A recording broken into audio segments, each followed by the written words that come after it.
পাকিস্তানকে টেস্টে হারাতে বাংলাদেশকে অপেক্ষা করতে হয়েছে দীর্ঘ 23 বছর। রাওয়ালপিন্ডিতে 10 উইকেটে স্মরণীয় সেই জয়ের পর সিরিজ জয় স্বপ্ন দেখছে টিম টাইগার। তবে শুক্রবার রাওয়ালপিন্ডিতে দিনভর টানা বৃষ্টিতে পরিত্যক্ত হয়ে যায় দ্বিতীয় টেস্টের প্রথম দিনের খেলা।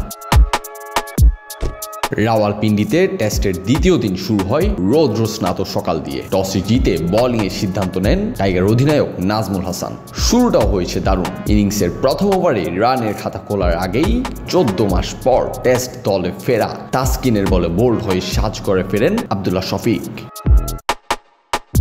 তবে 0 রানে উইকেট হারানো পাকিস্তান ঘুরে দাঁড়াতে থাকে সাইম আইয়ুব ও শান মাসুদের ব্যাটে ভর করে। মিরাজের জোর আঘাতের আগে 107 রানের জুটি করেন তারা। এই জুটির বিদায়ের পর দুই অভিজ্ঞ ব্যাটার বাবর রিজওয়ান হাল ধরলেও সালমান আলী ছাড়া 50-এর ঘর অতিক্রম করতে পারেন কেউ। ফলে দিন শেষে 274 রানে অল আউট হয়ে যায় পাকিস্তানের ব্যাটিং লাইন আপ ধসিয়ে দেন মিরাজ একাই।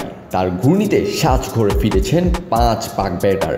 এর সাথে সাকিব তাসকিনের 2 আর রানা পেয়েছেন 1 উইকেট। দিনের শেষ বেলায় ব্যাটিংয়ে বাংলাদেশ খেলেছে 2 ওভার, কোনো উইকেট না হারিয়ে সংগ্রহ করেছে 10 রান। ফলে রাওয়ালপিন্ডিতে আরেকটি স্বপ্নময় দিন কাটল শান্ত বাহিনীর। Desk report, news now sports.